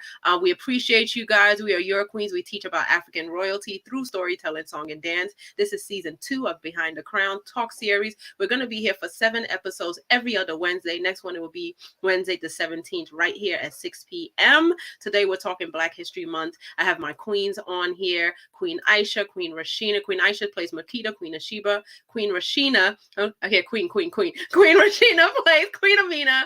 Queen Angie plays Queen Nzinga and Queen Cleopatra. And then my amazing soror special guest Kalia Moss, and we're talking Black history, leaving a legacy. I want to jump to Angie, but really quickly, as she was talking about modeling, Kalia, can you share? Do you have a story? I saw you also about your experience. Yeah, you already know.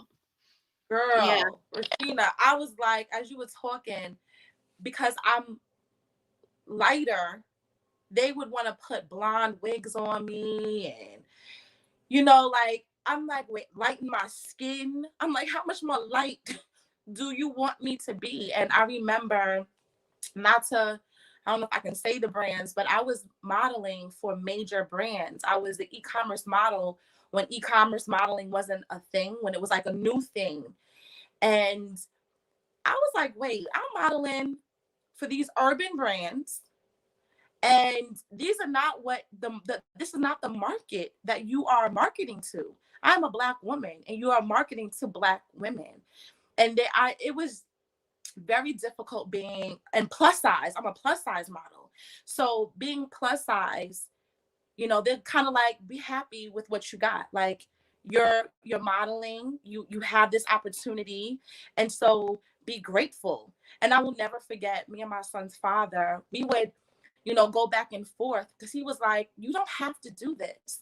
But part of me was like, it's my dream. Like I'm trying to make it big, but what you said was like, I'm no one's experiment. I saw Michelle, she had put that comment there, and that sits so deep in my spirit, because I felt like that. I felt like I was their experiment. Like, okay, we're gonna lighten her skin once, Photoshop is done, and I will never forget, I walked in on set, and I think I was pregnant. I modeled until I was like 5 months pregnant with Zaire. And I was like, whose wig is that? Because I would come with my makeup, I would come with my wigs, I came ready for everything. And I'm like, well, who's wearing that wig? And they were like, oh, Kalia, we want to do something different. I was like, oh, no. I am not putting on that blonde wig. And I felt so proud of myself, because I think I was pregnant with Zaire, so I was 28 at the time. And because you never know when you go on set what they're going to put you in. And I felt so proud of myself that I was like, no, I have all of my wigs here. I'm not wearing the blonde wig. And in my mind, I didn't say this to them, and I probably would have said this now at this age. I'm like, you already lightened my skin. What else do you want from me? You're already photoshopping me and making me look lighter than what I already am. So I'm so grateful, Rashina, that you shared that aspect, because I remember being wanting to be a model so bad, and being told that I couldn't because of my size, and that I finally was able to, and booking national campaigns, you know, being able to be in essence and glamour and having all of these opportunities. But it came with a cost and it came with a price. And that is, I shared this, I think you were probably backstage listening, but I remember like, I can't do this anymore. Not like this. It didn't serve me anymore. It didn't give me fulfillment or purpose anymore, especially being a Black woman. And someone else said, Aisha, right? I hope I said your name right. You were saying being that you want to be that 16-year-old girl, like you want to not resemble, but you want to be the example of that 16-year-old girl that you were. And I think back to when I was that little girl, that chubby little girl that said, you know, and everyone said, oh, you're cute, but you're too big. You're pretty, but you can't be a model. And I remember as I got older, like, I just want to be the example. I want, when I'm wherever I am, like, she may be a big girl, but she's beautiful. She may be a big girl, but oh my God, she's intelligent. And yeah, so that's my perspective on being in the industry and being a model, and, you know, wanting to have that experience, but not at the price of your soul. You know, like, why do I have to sell my soul, you know, in order for you to accept me? You know, why do I have to be something that I'm not, you know, for you to sell me and to sell me to my own people? You're selling me to my people, and you're basically telling them that who they are is not beautiful. You know, taking that wig off. I'll never forget when I went natural, you know, and being free. You know, I put my wigs on now, you know, my protective styles and stuff like that, but it wasn't okay being a model with your natural hair.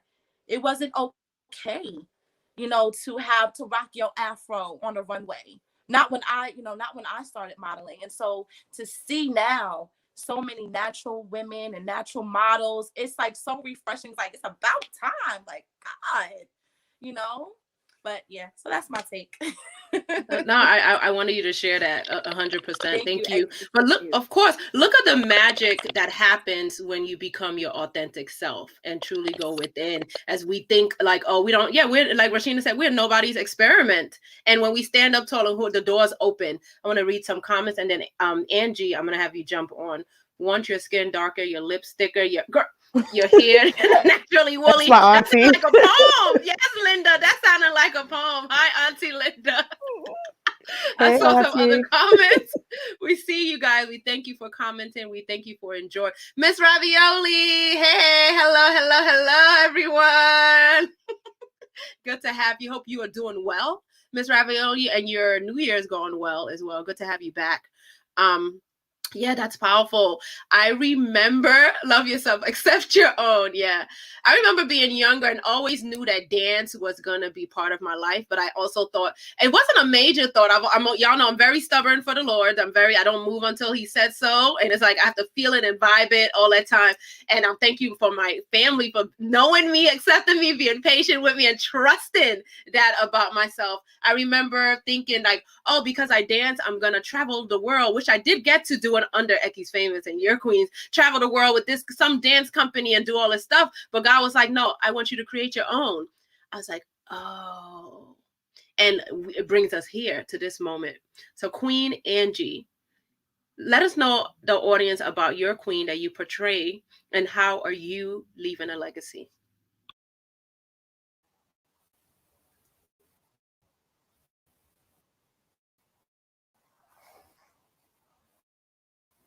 Hi, everyone. Again, my name is Angie. Cleopatra is best known for is fine arts and her powerful, smart, and her ability to become one of the youngest rulers for the kingdom in Egypt during her reign.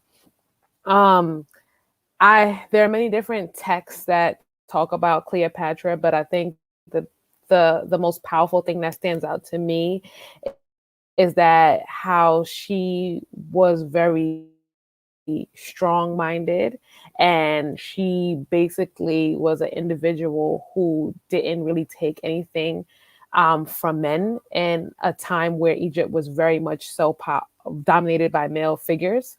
And she stood up and made sure that her voice was heard. She made sure that she was very much so in the aspects and was able to achieve and get anything that her male counterparts could get, especially the fact that she was trained in science, literature, and philosophy. At that time, women were not really allowed to be educated. So she made sure that she was able to get educated just like her male counterparts are, so that she had the tools necessary to become a very successful ruler in a time where Egypt needed to see somebody at that level come to play, because there was just a lot of things going on in terms of wars and so on and so forth. So I think that was the most thing that stood out with the queen that I play. To answer your question about how I'm leaving a legacy, I've been thinking about this question since everyone started speaking about it. And I think what really came to my mind in terms about me leaving a legacy is being unapologetically me. I say that because I was a kid who grew up very, very much insecure about who I was. As you guys were talking about body image, I was very, very insecure about how I look. People tease me because I have big lips, and I didn't understand why I had big lips. I didn't understand why You my are facial beautiful. structure or my smile or my smile was so big, and I got teased a lot about that. And I even got called names that we can't say on air, but definitely things that are derogatory that made me really feel more insecure about myself. And I really started to believe those things. And then turning now into 2021, women kill for lips like this. Like, they kill for smiles like this. Like, they go and put lip fillers in their mouth and they love this. So who am I to be upset at the fact that I was given natural beauty by God? It's something that it makes me now smile. It makes me look at people like, you really thought that my lips was big? You bugging, because I'm beautiful inside and out. So I think that's something that's the legacy that I'm leaving. And then I think the second legacy I'm leaving is also being vulnerable. I know people may not say this, but I not that I idolize this person, but after watching her story this weekend, Wendy Williams, I know she's not the best person to idolize, but after watching her story and seeing how unapologetic and authentic that woman was in terms of being vulnerable and letting her shine within, allowed me to really see that being vulnerable in this state is leaving a legacy for other people, because you have history to rewind back to give people lessons and learn from those lessons. So for instance, growing up, as I said, I was insecure, and I was insecure because of what people said. The lesson that I can give to the next little girl who feels that she's insecure is not to listen to what other people have to say. As long as you find yourself beautiful, you hold your head up high, you put your crown on, and you walk down the runway, street, anywhere else, like there's nothing. It's so funny that we're talking about walking, because that's this Saucy Santana new walk challenge. Oh, it has me out there. Like, I'm just like, yes, honey. Like, you cannot knock it, because of the fact the confidence level is up there now. But I think that's something that I'm going to leave as a legacy in terms of being unapologetically me and vulnerable. If you can't love me for my flaws and love who I am for my flaws, then I guess you don't know how to love anybody, because we all come in different shapes and sizes. We come in different areas and expertise. And the fact of the matter is that you need to be able to learn from those flaws and be able to move forward and give that guidance to the next generation that comes up. So I think those are my two things. Those were two great and phenomenal things. I'll say publicly, I love you, Angie, inside and out. You inspire me. You already know the vibes.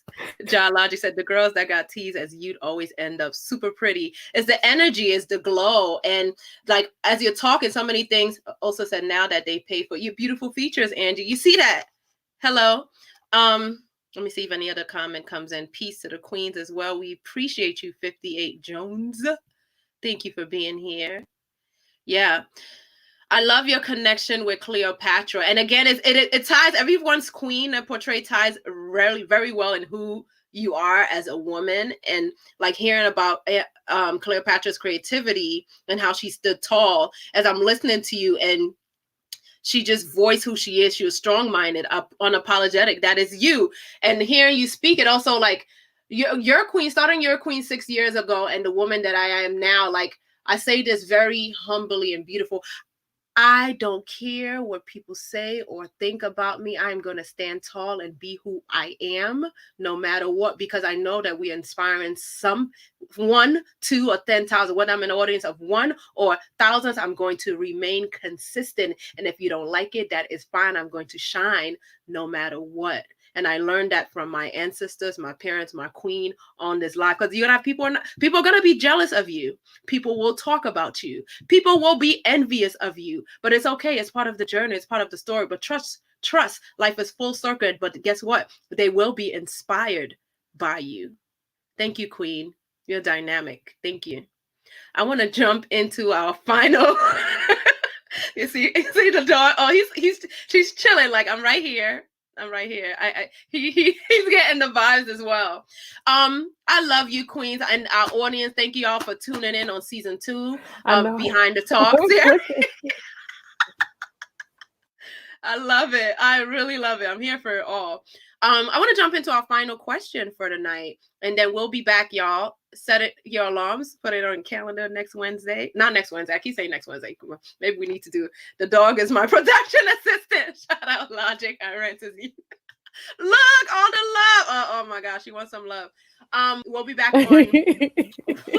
I just had to let her up here because she was going to bark the whole time. So I was like, just come. I love just it. come. Just go. The 17th, we'll be back on the 17th. Again, thank you, Kalia, for being here. Aisha, Angie, Rashina, I appreciate your time and positive energy. Final question for tonight, and then we'll close out with one word affirmation. Who in Black History Month, or who inspires you? Who do you see as when you think of Black History? I wouldn't say month because, again, Black History is all the time, 24/7. Inspires you and why? It can be someone well known or someone in your family. I see you thinking, Aisha, yeah, it could be 2 or 3 people. I want to know who, and I'm going to have Kalia Moss, if you would like to jump on that question first. Who inspires you and why? I have to say it's my grandma. Like I said earlier, her name is Queen. And she celebrated her 87th birthday yesterday. When I think of my grandmother, she raised me. She taught me the power of prayer. She taught me to put God first in everything that I do. I watched her when I was little work 3 jobs. I remember she would work. She was an X-ray technician, and she would work down the block at the hospital. She worked the 11 p.m. to 7 a.m. shift. And she would come home, she would take care of me, get me off to school, then come back and get me. Food and dinner was ready by 3 o'clock, and do it all again. And then on Fridays, she would not come home from that job from 11 to 7 and go work at another hospital, and then come home and get ready for church on Sunday. You know, she didn't just talk the talk, she walked the walk. I put that in my tribute to her yesterday. She is a go-getter.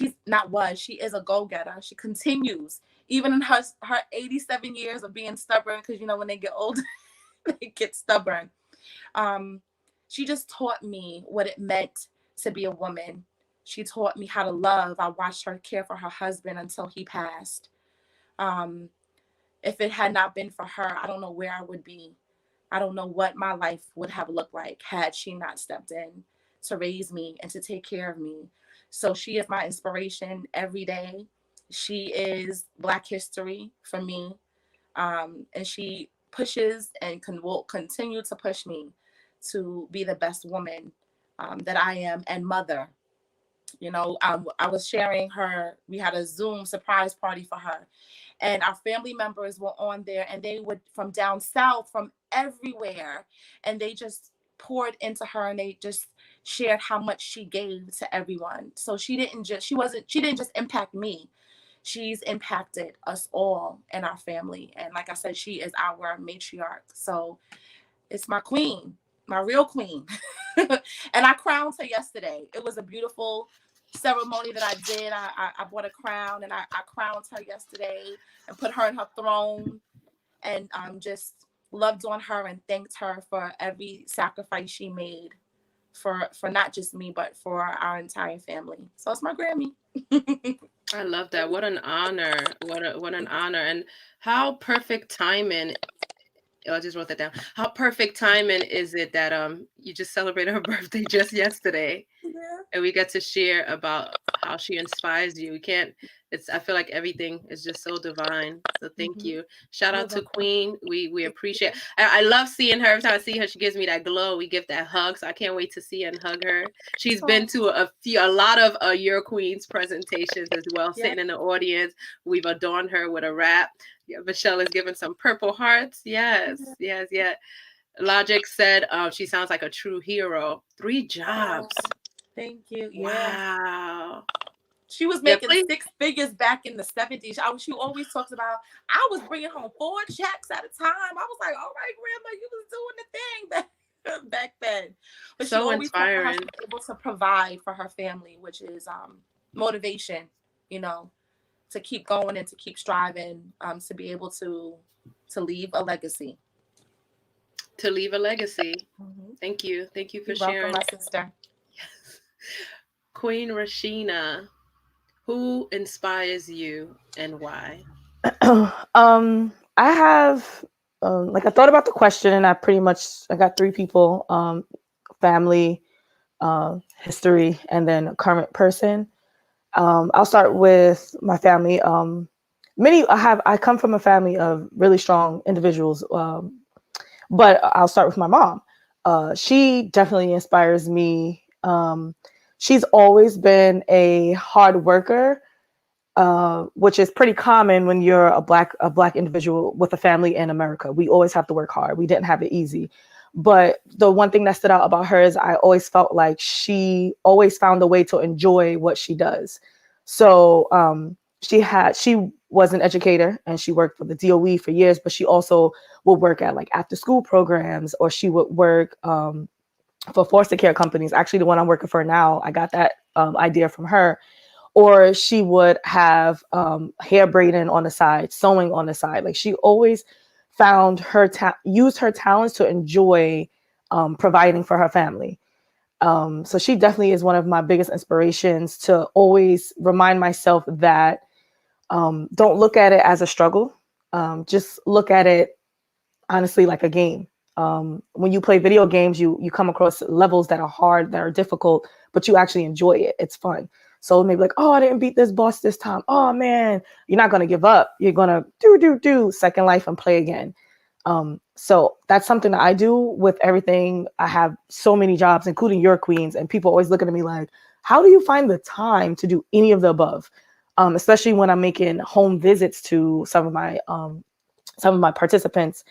It's because I enjoy it. So I don't feel beat. I don't feel, oh man, I got to go to this house at 4:00. It's 3:30. Oh my God. I don't feel it, because I purposely chose jobs that I enjoy. And I get that from my mom. So just seeing her enjoy life and also work hard to provide. She was married. I have a dad. I don't want to make it seem like, oh, she was struggling by herself. No, I have a dad. He was great. But just watching her go that extra step so we can enjoy life outside of just the basics. Okay, we both have jobs, but we need a little bit more so that our kids could go on a trip. I went away to summer camp and slept over sleepaway camps every summer because of things like that. Or, for example, she would get a job at community centers where we grew up in Far Rockaway, so that we were allowed to go on the trips. So she's chaperoning a trip to Splish Splash. Have the shout out Splish Splash because I love going there. She would chaperone a trip, and I'm gonna bring my kids along with me. Now we have a trip to Splish Splash. So just being able to explore life through my mom was amazing. So that's my family. Then a current person, and I'm choosing all women because I love women. Angela Bassett, she's just such an amazing actress. She could literally portray just anyone at any time. From just obviously her Tina Turner role, it was amazing. It's just seeing her,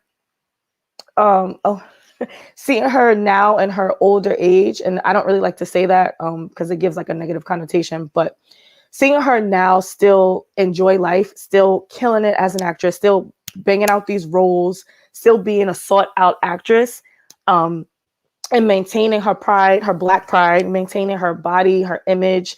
She is just something I look forward to in my profession. I'm not an actress, but just with everything I do, I want to be like that. I don't want to be in my 50s and my 60s and it's like, oh, when she was 30 she did that and now look at her now. She has managed to always be a sought after talent and look good while doing it, because she is flawless.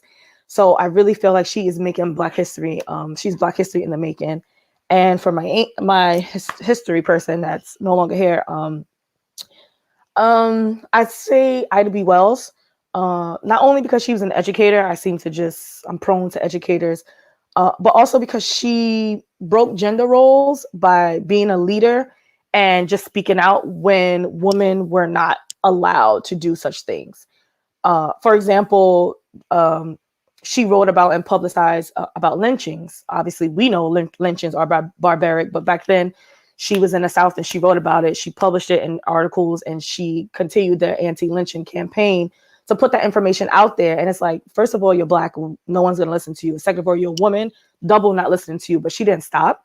She continued, whether people supported her or not, she continued to put her information out there and try to help and fight against violence against women, violence against Black people, and injustice, and continue to fight for equality amongst our people.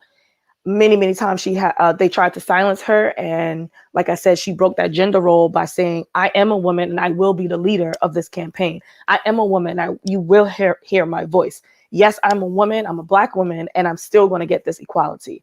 So I think those are my three inspirations for Black History Month. Nice. Yeah.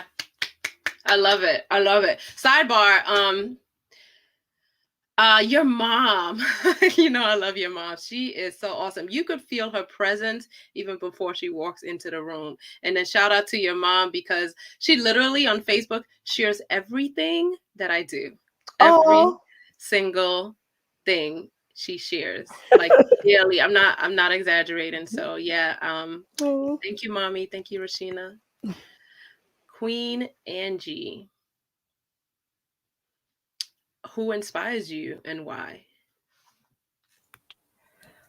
Oh, I don't know how I'm gonna follow up after Rashina. That was a good list there.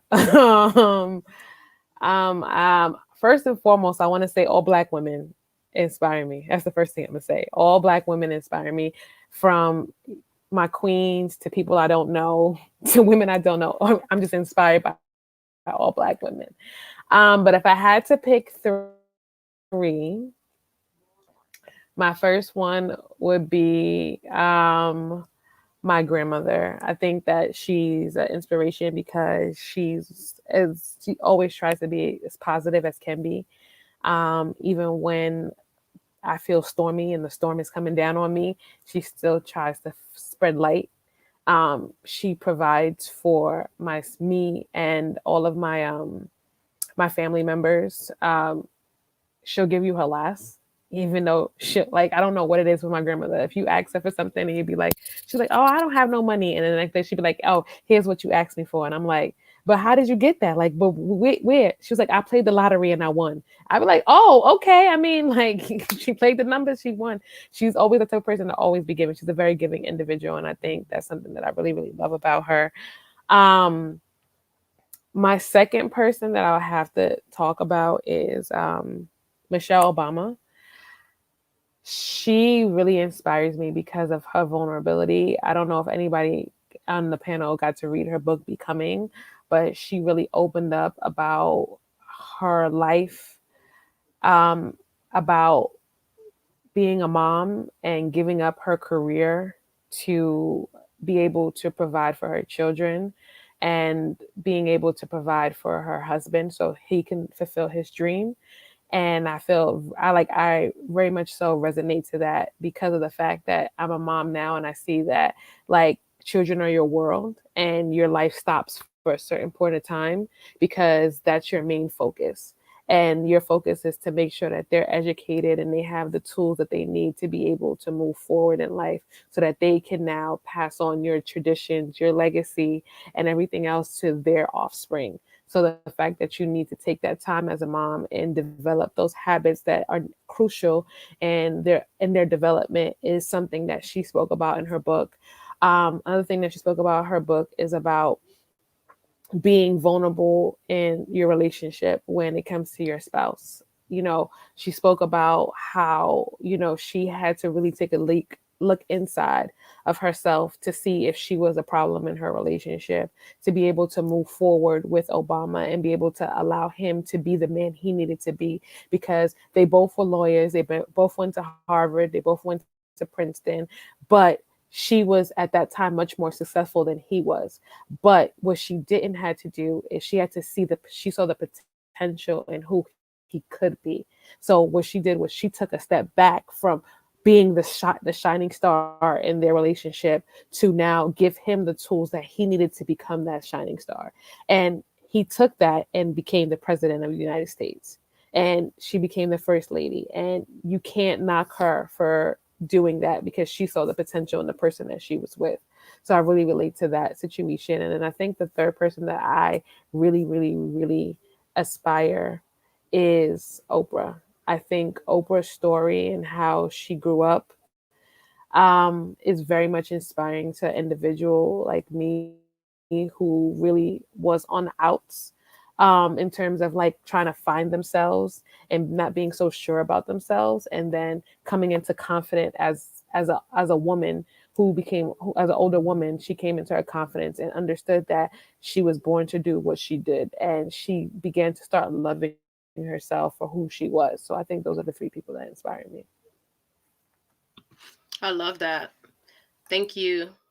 Yeah, I haven't finished the book, but I might also read it. I know she's still on the comments. Definitely one of her favorite books as well. And I just love how you mentioned about her going within herself and seeing that she's the right woman, a partner for Barack. Like, how deep is that? And sometimes we want the other person to change, work, but you have to go within yourself. And she did that work for herself, and boom, look what's happened. Like, we saw her in the inauguration. We all fell out. Okay, Mimi's we fell out. Like, Lord, she just so late. Thank you, Queen. And she also and one thing she also talked about that really got me. One thing else she talked about that she talked about the fact that once she stepped back and allowed Barack to shine, the love for their relationship very much torpedoed, because he now felt in love with her because she knew what her role was. And I hate to say that, a role, because we don't really have roles, but no, I know what you mean. Yeah, was. It's like magic, and the whole world feel their love. The whole world. I wanted to say real quick, shout out to grandmas. I love how you all sharing, and thank you for their life and their journey. We need our grandma. Both of my grandmas are deceased, but guess what? I always feel, I talk to my grandma every day and every morning when I pray, and I'm having our grandmas around us because they're just like queens. They're so magical, and you're like, how did you work 3 jobs? How did you do all of it? My grandma, my mom's mom, she had 18 kids. That was her legacy. Same husband and grandpa. Yes, she did. 18 kids. Think of 1, 2, 3, 4, 5, 6, 7, 8, 9, 10. I can't keep count. 18. That was her legacy. Like, you know what I mean? Like, can you imagine 18 kids coming out of this? Sorry, mommy, TMI. But like, whoa. I can't even imagine another one. I can't even imagine another one. That was her legacy. Yeah, 18. She birthed 18 kids, honey. Was it all natural? I think back then, because she was born like 1918 or something. Yeah, it had to be natural back then. Woo! But shout out to grandma, because I know she, in a vision, in a dream, she named my company, Eki Was Famous, and I shortened it to Eki's Famous. That's the reason why I have the company called Eki's Famous, and Eki means joy. She gave that to me in a vision, in a dream. So shout out to grandmas. I'm going to have Queen Aisha jump on this final question. Who inspires you? I'm sorry, Aisha, real quick, before I forget. I'm not going to break it down on who inspires me real quick, but I have a list.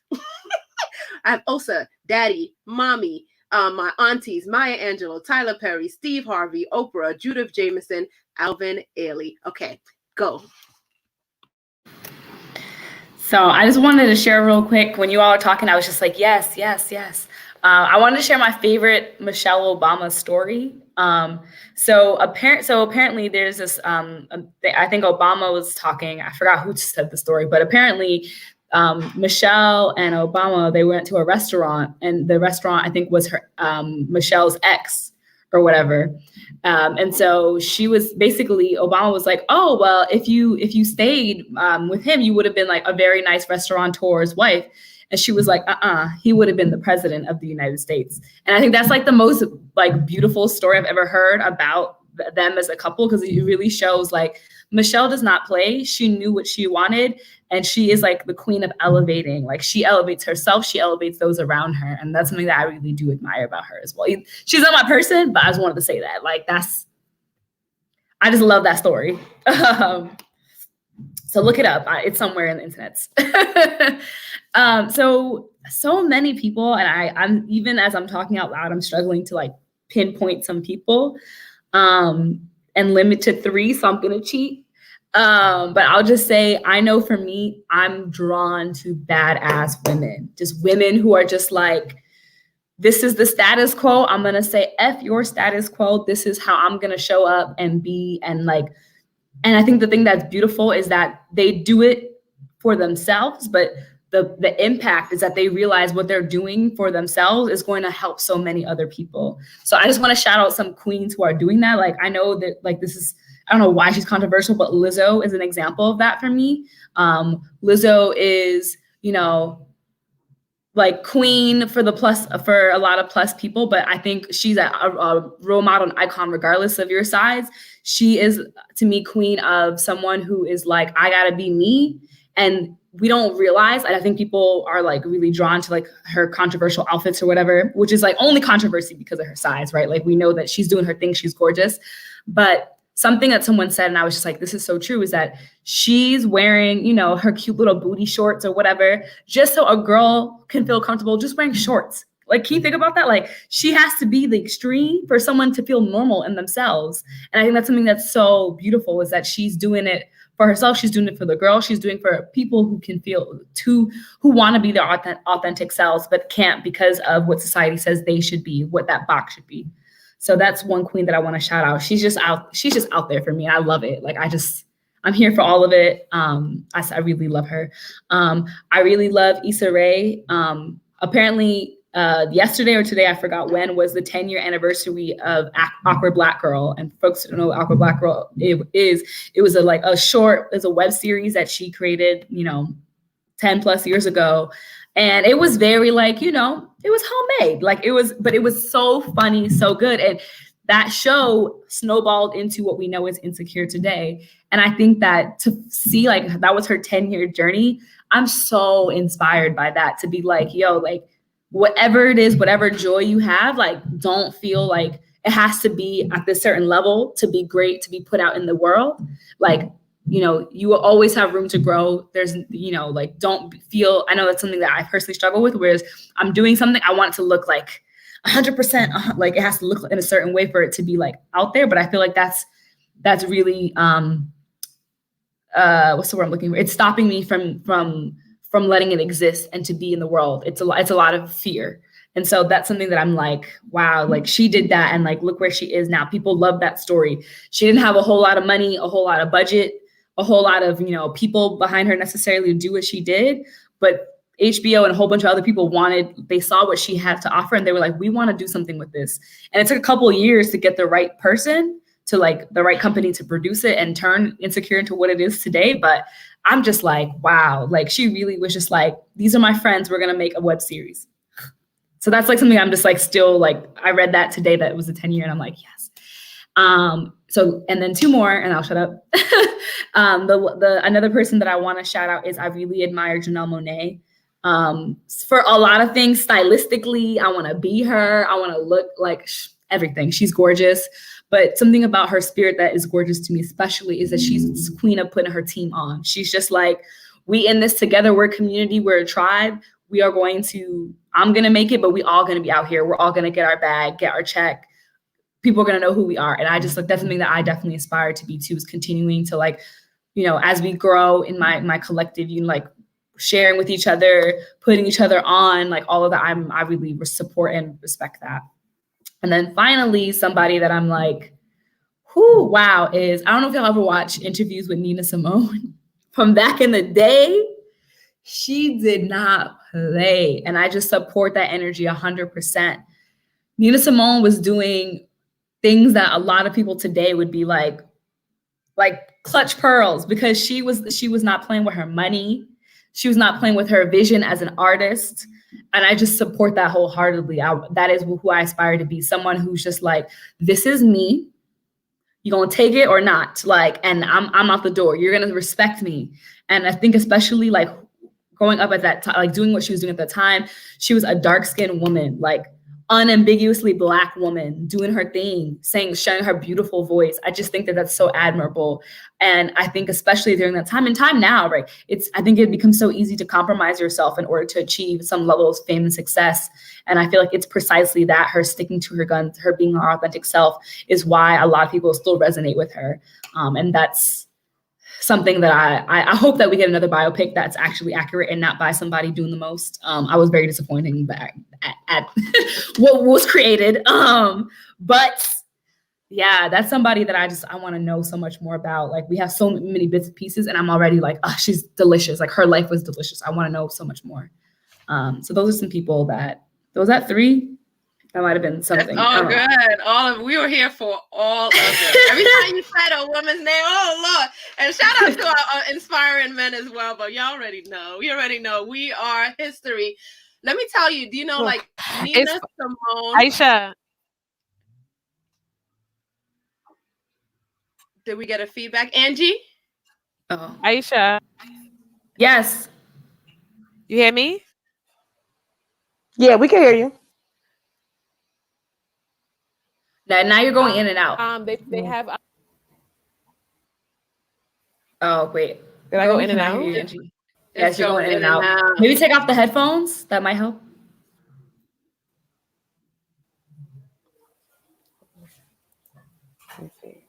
I think I'm better. Not yet. Am I better? Okay, we hear you now. We hear you now. Go. I was saying they have Andrea O'Day.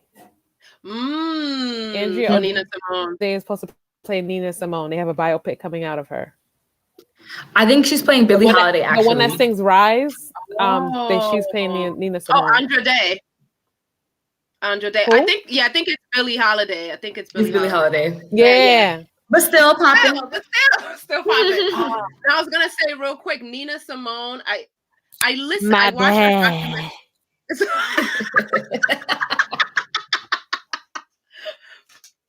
It's all good.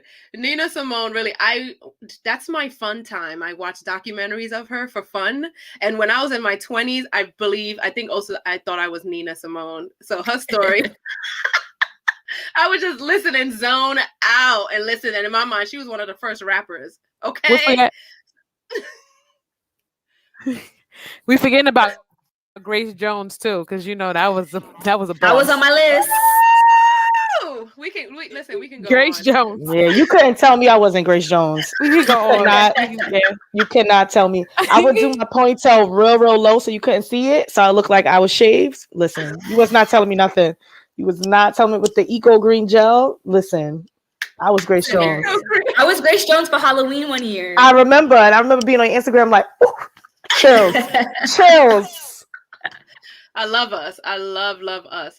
Y'all, Queens, we are coming to the end of our first episode of season 2 Behind the Crown Talk series.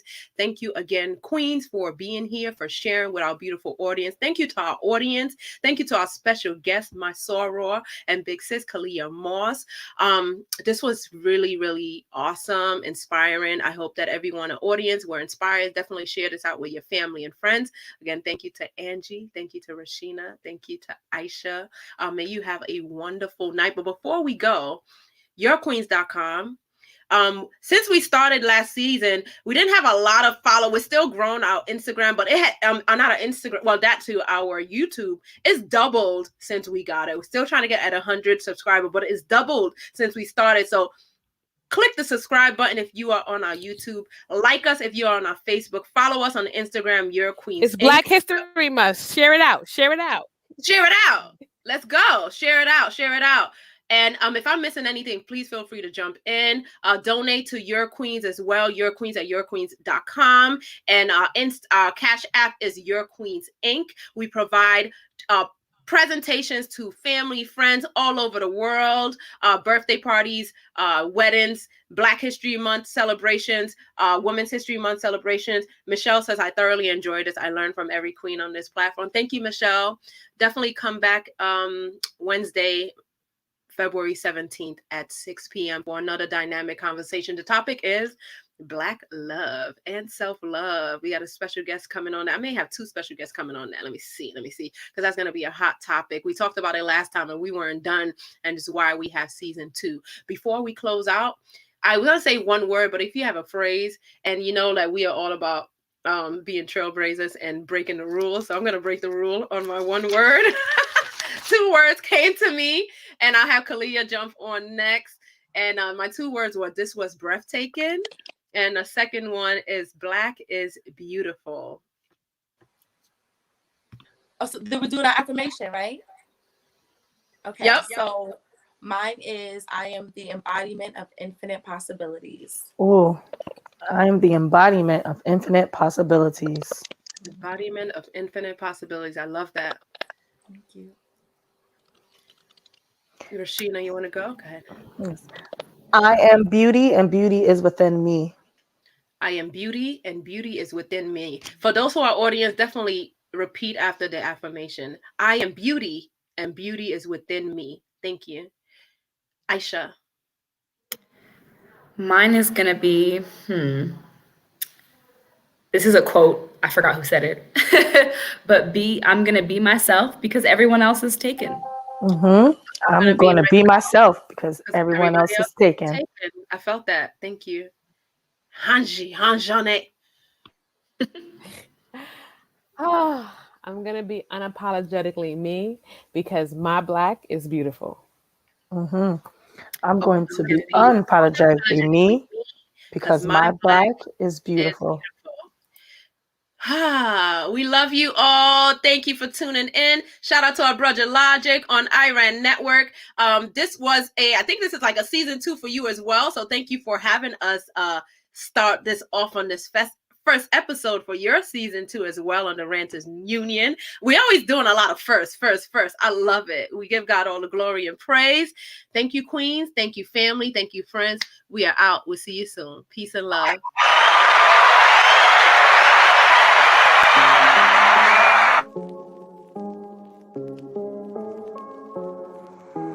That's a queen. I said the difference between you and I is how palpate the BMI. Took the heart for problems before I get involved and try to solve my problems. I got time on my hands, but talking you off a ledge was never part of my plans. I listen to thought that I'm the old thought away. Not my problem. Replace the thought with the fact that we're both okay. Consider this. Oh, those romantics that left me, those synapses, those energies. And now the world is broken, and I with silence unbroken. Always the same lane, same ocean, but not frank. Like Drake with all his woes. I said the difference between you and I is I'll palpate the BMI. Check the heart for problems before I get involved and try to solve my problems. Cause I got time on my hands, but talking you up the ledge was never part of my plan. I listen to thought that I'm the old thought away. Not my problem. Replace the thought with the fact that we're both okay. Don't get me wrong, I'm not looking for a body with no baggage. It's savage. I'm talking about dipping out on the people that don't unpackage their grief. Your presence is their relief. What they need when they weak is some wisdom. But focus on fixing your mantra. What's repeated inside your skull will come back into haunt ya. Or it may come back, motivate and taunt ya. Reverberating in the conscious. It echoes, echoes, echoes. That's why I spit phronesis. The lyrical literature leaving my lips is a thesis. I'm making sure that if you listen and you learning too. Cause every lesson that I've learned is the goopy clue. Release this philosophy of using my discography means every penny earned and every penny that's got to me. Whether lump sum or residual from royalty is getting bequeathed to all members of my family. The difference between you and I is how palpate the BMI. I said the difference between you and I is how palpate the BMI. Release my hindsight. It's got astigmatism, but my foresight is 1080p. It's HD. It's the LED illuminated. I'm too backlit, too backlit. Replace my hindsight. It's got astigmatism, but my foresight is 1080p. It's HD. It's the LED illuminated. I'm too backlit, too backlit. The difference between you and I. The difference between you and I. That's a queen. Is I palpate the BMI.